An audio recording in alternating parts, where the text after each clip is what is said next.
In 1884, the German Reichsflag fluttered over Douala, Cameroon. But in shadowy negotiations, one Hamburg-based merchant and a lot of alcohol was making plenty of coin and playing an oversized role that would subjugate millions of Africans. This is Shadows of German Colonialism.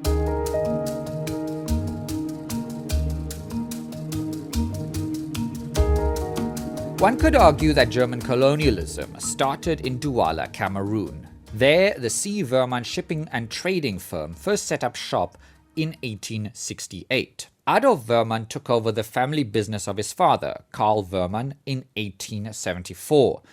The ambitious younger Woermann believed Africa was a market to sell cheaply produced German products, like alcohol, and a source of cheap labor to produce valuable raw materials for German factories. But Woermann and like-minded businessmen who had established connections along the West African coast had a problem. In the 19th century, colonialism changed from being just trading posts on the African coast or settler outposts in South Africa. This dynamic had big geopolitical implications.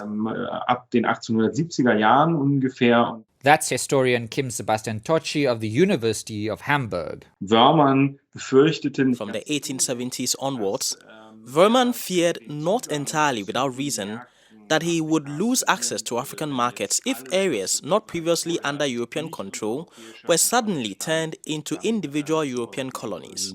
werden würde. German unification only happened in 1871. Chancellor Otto von Bismarck was reluctant to establish colonies, seeing them as an expensive luxury. But as European competition for African markets grew, so did lobbying from businessmen like Woermann. In 1883, he proposed the formation of so-called protectorates in West Africa. In fact, the Germano-Douala Treaty of July 1884, signed by Douala kings Bell and Akwa, guaranteed Woermann land rights and monopoly on the trading in Cameroon. The German flag was raised over Douala hours before a British ship arrived attempting to stake the same claim. Bismarck had caved, realizing that acquiring colonies would send a message to the German people and other European countries that Germany had arrived as a new world power. Ohne Woermann würde es ganz Without Woermann, there would certainly not have been the colony of Cameroon in that form. He used his economic, political, and social capital to form a colony in Cameroon. Kommen konnte. But it wasn't just about ships that stayed on the coast. There was interest in taking over the Cameroonian hinterland, right? Genau, also es gab Exactly. So until the founding of the colonial empire, Woermann's trade in Cameroon was actually limited to the coast. It was different in Gabon, where the Woermann Shipping Company, with French military support, advanced along the Ogooué River into the interior. This became a blueprint for dealings with Cameroon. They then did the same thing in Cameroon, where they met some armed resistance. Eben vorgedrungen. And this suited Woermann perfectly. He became something of an advisor to Bismarck on colonial issues and was a key player in the 1884-1885 Berlin Conference, which essentially carved up Africa amongst European nations. The Woermann shipping business prospered, becoming the right arm of German imperial power. Protectorates were very good for merchants because they shielded German firms and their markets from European competition. And in becoming part of the German state, they could rely on German military backing. About 60% of German exports consisted of alcohol products. To defend those colonies from local rebellion and other European powers, weapons followed.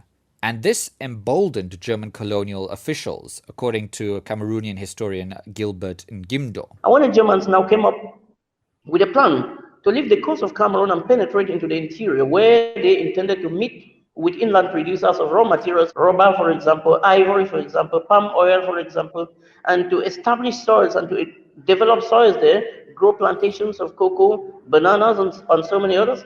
During their penetration, mostly coastal ethnic groups resisted because economically it was disadvantageous to them. German companies began ignoring the treaty the Douala chiefs believed they had. which was that colonial trading only happened at the coast. Steadily, Douala lost control over trade routes and land. By the early 1900s, Woermann's companies had established cash crop plantations for palm oil, cocoa, rubber, tobacco, and coffee in Cameroon, far from the harbors. Cameroonians suffered immensely. The new plantations required labor, and droves of men and women were forced to work on these plantations where conditions were brutal. Historian Katharina Ogontoya explains. Die Unterdrückung findet statt, also zum Beispiel in Kamerun, Landenteignung. Oppression takes place in the form of land expropriation, pass laws, and overtaxation. The symbol for the German colony becomes the 50. That's 50 lashes with a leather whip for small offenses like not greeting or making way for a white person. That was the reputation German colonial empire for those who lived under it. At the time, the rubber business was booming, and businessmen like Woermann wanted in. Luckily for him, violent colonial officers like Jesko von Puttkamer ensured that 20 to 30,000 Cameroonians were forced to harvest and transport rubber from the hinterland to waiting ships. And they could do this because German soldiers were there to crush any dissent. The result was that villages were burnt down and people were wrapped up and carried to the coastal areas long away from their communities, where they had to suffer. Some of them lived under terrible conditions, if some even died and were never seen by their families. The Germans introduced what was called corporal punishment, public flogging, where they humiliated traditional rulers in front of their families. The Germans destroyed traditions, destroyed indigenous traditions, burnt down villages, causing a lot of migrations. When Rudolf Douala Mangabell, whose father had signed the Germano-Douala Treaty in 1884, protested that his people were being abused and their land expropriated, he was summarily arrested for treason and executed in 1914. The exports delivered the Woermann Company vast profits while completely destroying the fabric of Cameroonian society, many of whom hadn't heard of, let alone agreed to any of the terms of the Germano-Douala Treaty. In 1905, 200 firms operated in West Africa, 30 belonging to Woermann alone. This was the company's high watermark. Woermann's ties to the German state were so deep that his ships transported colonial troops to German Southwest Africa, to brutally crush the Herero and Nama uprising between 1904 and 1907. The Woermann Line held a monopoly on transport to German colonies and shipped around 15,000 soldiers to Southwest Africa. Der deutsche Staat subventionierte die Woermann-Linie dann. The German state subsidized Woermann Line to fund voyages from Angola to Namibia, above all to Walvis Bay, and later to Swakopmund. It was important for the German Reich that German colonies were not served exclusively by foreign shipping companies, but by a German shipping company. German military action resulted in the suppression of over Herero and Nama peoples and the ensuing genocide. Those who survived the military campaign were taken to prison camps at Swakopmund and Luderitz, where German companies, including Woermann's, used the prisoners of war as slave labor for infrastructure projects like building railroads and harbors.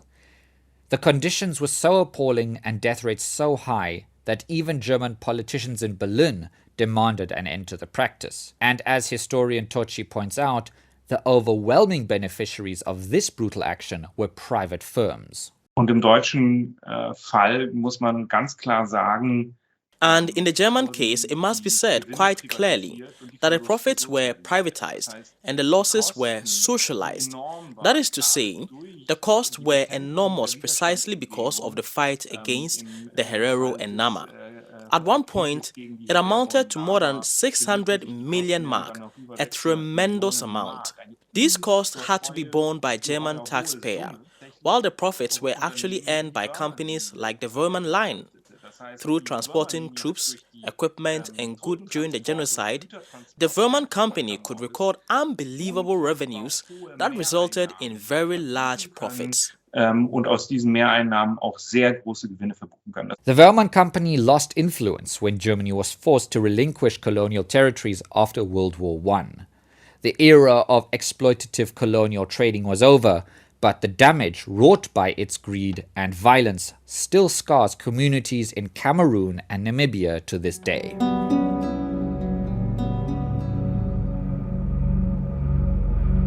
Shadows of German Colonialism was brought to you by DW with support from the German Federal Foreign Office. I'm Kai Nebe.